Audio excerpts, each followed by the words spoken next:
Sallallahu Muhammad.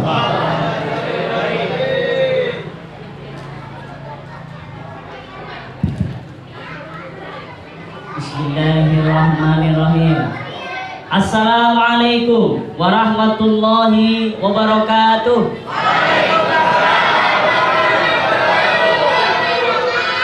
Allahumma salli ala Muhammad. Allahumma salli ala Sayyidina Muhammad. Allahumma salli ala Sayyidina wa Maulana Muhammad. Yang kami cintai Ustaz Nawiri, Ustaz Dr. Bukhari, Ustaz Mista, Ustaz Udin, DKM, Ustaz Ade, Ustadzah, banyak di sini alhamdulillah, bapak-bapak, ibu-ibu, adik-adik, wabil khusus santri-santri Pondok Pesantren Sabiluna yang dimuliakan Allah, amin. Allahumma khtim lana bi husnil khatimah. Amin. Amin yang mana kurang kompak. Allahumma khtim lana bi husnil khatimah.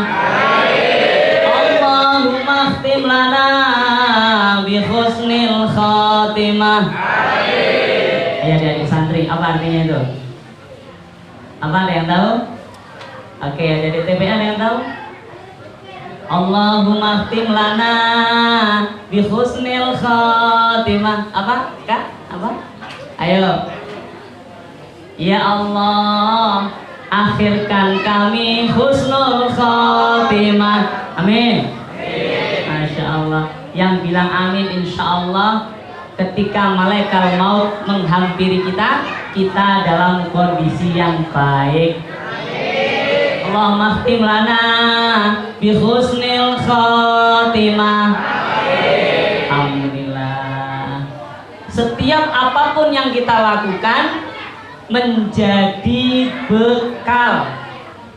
Fa inna khairuz zadi apa?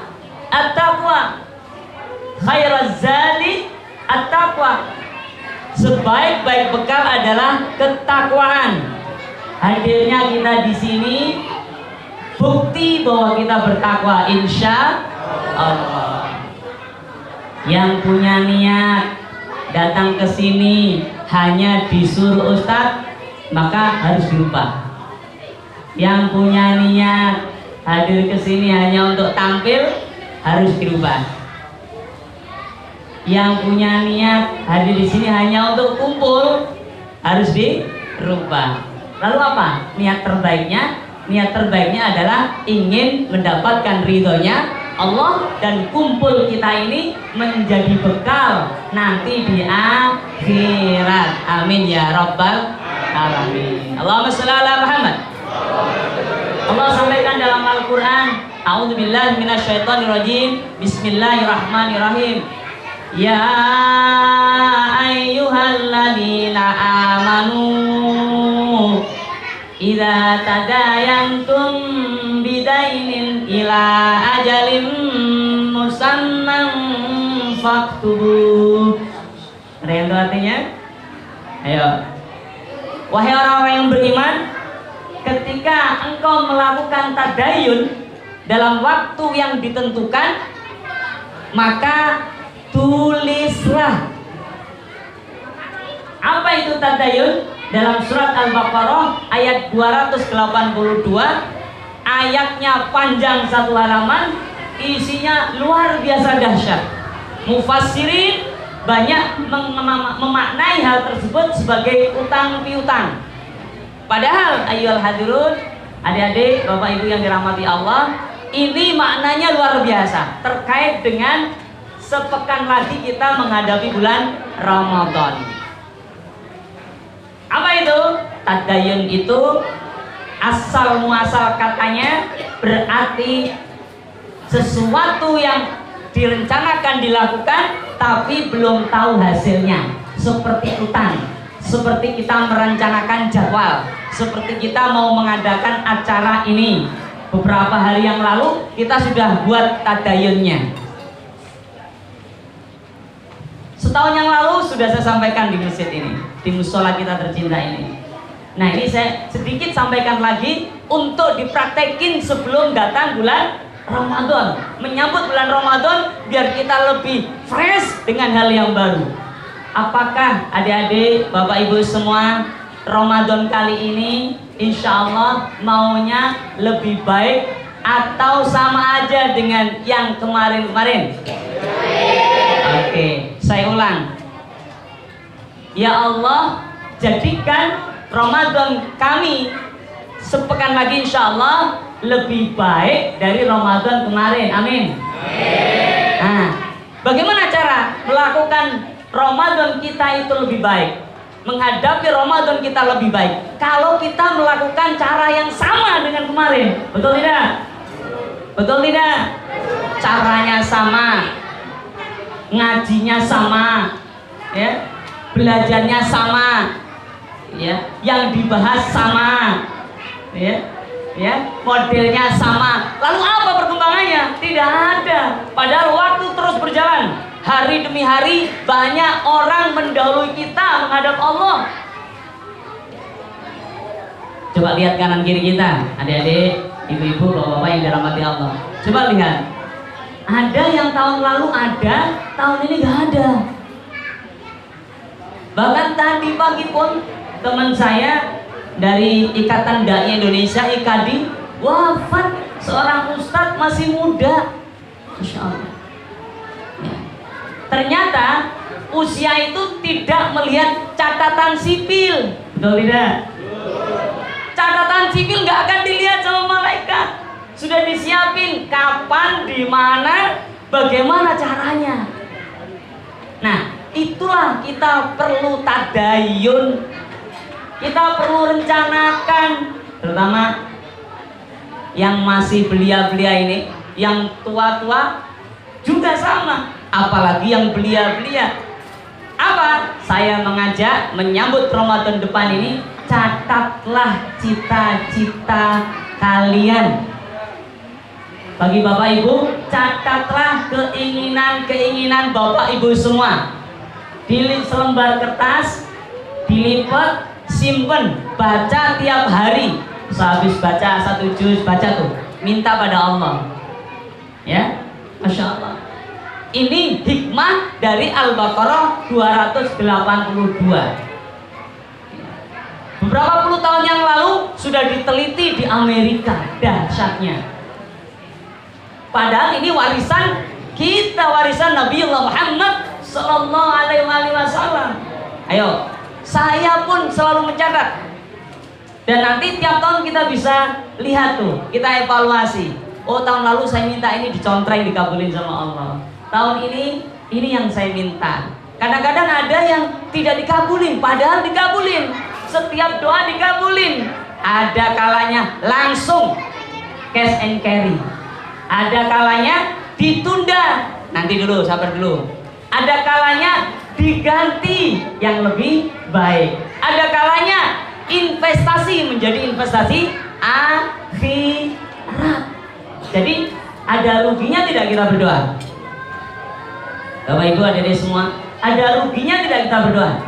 Tidak ada. Doa pakai bayar tidak? Tidak ada. Kenapa kita tidak mau doa?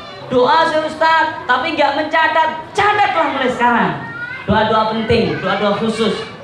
Ada nggak bapak ibu yang di sini anaknya ada yang belum sholat 5 waktu? Ada tidak?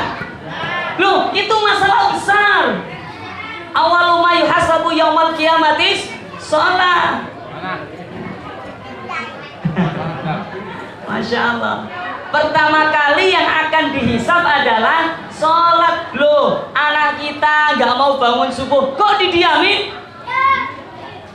Tapi Pak Ustadz, dia kan udah gede. Tanggung jawab kita. Seorang ayah ibu tanggung jawabnya sampai mati. Meskipun udah gede, gajinya lebih gede, pinternya lebih pinter, sekolahnya lebih tinggi, badannya lebih kekar, itu tanggung jawab kita. Ku anfusakum wa ahlikum naro. Pak Ustadz, udah capek diingetin juga nggak mempan. Catat. Jampi-jampi itu anak. Ya, terutama ustaz-ustaz yang pesantren. Ada kiai kita, Ustaz Dr. Bukhari. Kalau ada santrinya yang susah catat namanya, bacain di tengah malam ketika semua sedang tidur. Mintakan pada Allah. Jangan dikira itu hanya untuk menguntungkan santri atau anak kita yang kita doain. Tidak, itu juga menguntungkan diri kita sendiri. Ma min abdin muslimin yad'u li akhihi bi dhahril ghaib ila qalal malaku walaka bimithlin. Tidak ada seorang hamba muslim, hamba mukmin yang mendoakan orang lain di saat orang lain itu tidak tahu didoakan, kecuali datang seorang malaikat mengatakan walaka bimithlin, engkau juga dapat kebaikan doa yang sama. Alhamdulillah. Masya Allah. Masalah tidak ada keluarga kita nggak sholat? Masalah tidak Bapak Ibu? Masalah ya. Ibu-ibu, khusus ibu-ibu saya tanya, masalah tidak kalau suami kita nggak sholat, Bu? Masalah tidak ya Ustaz ya. Tapi dia ngasih belanjanya banyak nih. Meskipun banyak, itu masalah besar. Seorang suami tidak hanya disuruh memenuhi kebutuhan sehari-hari. Seorang suami punya tanggung jawab besar. Ku anfusakum wa ahlikum nar, jagalah dirimu dan keluargamu dari api neraka. Ya Allah, masukkan kami semua yang hadir di sini nanti rame-rame rombongan ke surgamu. Amin. Yakin ya? Harus yakin kita semua masuk surga. Ya. Ya Allah, masukkan kami semua rombongan seluruh yang hadir ini ataupun keluarganya yang hadir di sini yang gak sempat hadir, menjadi satu kelompok dengan para salafus saleh, orang-orang yang baik. Amin ya rabbal alamin, di surganya Allah. Jadi ajakan pertama apa? Bapak Ibu, adik-adik semua, catatlah doa. Istrinya yang sholatnya masih harus diingetin, catat namanya tuh. Kalau perlu ketika malam tidur, tiup ubun-ubunnya, bacain Fatihah. Terus mintakan pada Allah, ya Allah, kami menikah ini sudah puluhan tahun, susah diingeti suruh sholat. Tiup tuh, tapi jangan kenceng-kenceng bangun nanti. Masya Allah. Belum ini langsung eksekusi Bapak Ibu, adik-adik semua. Jangan ilmu itu dibiarin. Oh ceramah begini-begini, terus untuk apa kalau nggak dilakukan? Ya, padahal waktu kita terus loh berkurang. Ya. Saya meskipun kelihatan kecil begini, udah 45. 46, salah saya. 46. Ya Allah. Lebih tua daripada Kiai Bukhari. Ya, tapi harapannya sih nggak jauh-jauh banget ya. Kalau dipanggil ya bareng-bareng tapi siapa tua lah gitu ya. Ustaz Nawiri insyaallah. Ya, Masya Allah. Tapi nggak ada jaminan loh. Yang tahu adalah Allah. Manusia yang paling cerdas, kata Rasul, adalah yang paling banyak ingat mati untuk mempersiapkan masa depan kematian itu. Mau mati dengan senyum atau mati dengan tertawa terbahak? Ayo senyum pasti. Karena tertawa itu lucu. Kalau senyum biasanya bahagia. Masya Allah. Allahumma sholli ala Muhammad. Ayo sekali lagi, catat, terutama adik-adik nih, mau jadi apa, catat, minta pada Allah. Itu tadayun, kita nggak tahu kita nanti dijadikan apa, kita minta pada Allah. Itu satu ya. Yang kedua, terakhir, enak ya, gak lama-lama. Ya, tadi Ustaz Dedi 14 menit, ya, saya nggak jauh-jauh deh. Ya. Allahumma sholli ala Muhammad. Bulan Ramadan sepekan lagi harus lebih baik dari Ramadan tahun lalu. Setuju? Setuju? Saya tawarkan agar lebih baik setelah tarawih nanti, lakukan pertama sholat taubat. Masya Allah. Dosa kita banyak atau dikit? Banyak atau dikit? Santri-santri apakah punya dosa atau enggak? Sama, mau santri nggak santri, mau kecil mau besar, semuanya punya dosa. Baginda Nabi pernah membahas tentang itu. Kalau orang berdosa ambil wudhu, sholat. Nah tiap hari kita pasti dosa.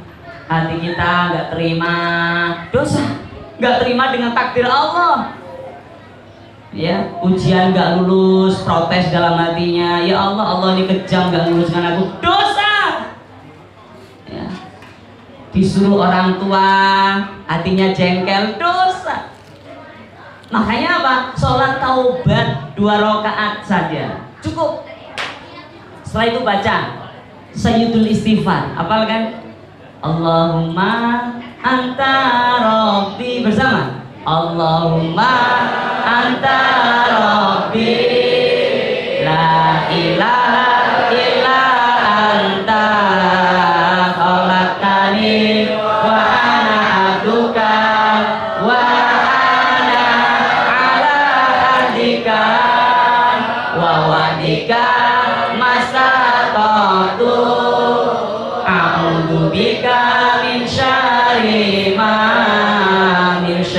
ma sonatu abu laka binikmatika alayya wa abu bilambi faghfirli fa innahu la yaghfiru dzunuba illa anta. Indonesianya, ya Allah, ya Tuhanku, tiada Tuhan selainmu, penciptaku dan aku hambamu, dan aku di dalam janjimu, ku taati semampuku, aku mohon perlindungan dari kejelekanku. Akui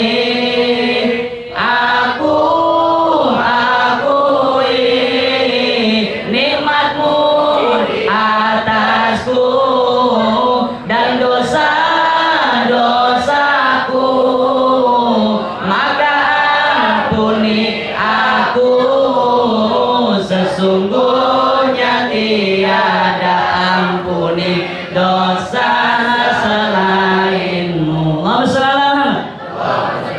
Masya Allah, 2007 dulu saya bawa itu ke Ciputat. Alhamdulillah sekarang sudah banyak ya yang hafal. Masya Allah, semoga kita semua dapat jariahnya, amin.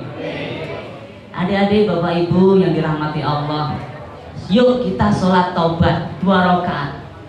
Ya, habis tarawih boleh, sebelum tidur boleh, sebelum sahur boleh, ketika tahajud malam boleh. Oke, pertama sholat taubat. Kedua, yuk kita sholat tasbih. Kenapa sholat tasbih? Karena baginda Nabi mengatakan sholat tasbih, diterangkan cara-caranya, kemudian beliau mengatakan sholatlah kalau kamu mampu setiap malam. Masya Allah. Kalau nggak mampu setiap Jumat, kalau nggak mampu sebulan sekali, kalau nggak mampu setahun sekali, kalau nggak mampu seumur hidup sekali. Apa artinya? Sholat tasbih itu penting. Masya Allah. Ya Allah, kuatkan kami untuk sholat tasbih, amin. Sholat tasbih itu 4 rakaat, 2 rakaatnya baca tasbih 150 kali. Nah, 4 rakaat berarti 300 kali. Tata caranya bagaimana? Bisa download di internet. Yang di pesantren nggak boleh pegang HP, tanya ustadznya. Ya, sholat tasbih. Yang ketiga, terakhir nih, sholat hajat. Rasulullah kalau punya hajat ambil wudhu sholat. Apa? Karena Allah sampaikan wasta'inu bisabri wassalah. Minta tolonglah kalian semua dengan sabar dan sholat. Jadi ada masalah apapun, ambil wudhu sholat.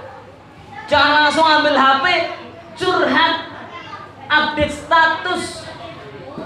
Ya, Masya Allah. Sudah diajarkan, ambil wudhu sholat. Sholat hajat namanya. 2 rakaat saja. Minta tuh, terutama adik-adik yang masih sekolah, penting banget. terutama ibu-ibu yang suaminya bermasalah, anaknya bermasalah, penting banget. Terutama bapak-bapak yang mau menambah istri lagi, penting banget. Oh nggak ada ya Pak ya? Alhamdulillah. Jadi tipenya setia semuanya, amin. Masya Allah. Jadi Ramadan depan harus lebih baik dari Ramadan tahun lalu. Setuju? Saya ulang sekali lagi. Catat keinginan-keinginan kita di lembar kertas, keluarin ketika habis sholat boleh. Kalau kok ribet, ya sehari sekali aja boleh. Atau habis baca Quran 1 juz misalnya, baca itu. Minta pada Allah dan buktikan dahsyatnya. Saya sudah membuktikan. Tinggal siapa yang mau menjadi bukti, bukan hanya menjadi saksi. Yang kedua, ya, apa tadi? Sholat taubat 2 rakaat saja. Yang ketiga, sholat tasbih. Yang keempat, sholat hajat. Kalau ini semua kita lakukan, maka insya Allah Ramadan depan lebih baik dari setahun yang lalu. Amin. Bapak Ibu, adik-adik yang di rumah, yang gak di pesantren, kurangi nonton TV. Terutama menjelang buka dan menjelang sahur, yang ditonton guyonan-guyonan saja. Nggak ada manfaatnya, rugi. Mohon maaf, kita dibohongi. Mereka guyon-guyon dapat harta, kita nonton, pahalanya nggak dapat, maksiatnya dapat, waktunya lenyap. Naudzu. Mendingan mendengarkan murotal atau pengajian atau ceramah sambil bersih-bersih, sambil nyiapin buka, nyiapin sahur, daripada kita di depan televisi merasakan laparnya perut sambil tertawa-tawa karena lucu. Naudzu. Kalau ini kita lakukan, insya Allah Ramadan kita sepekan lagi lebih baik daripada tahun lalu. Amin ya rabbal alamin. Jazakumullah. Assalamualaikum warahmatullahi wabarakatuh. Demikianlah proses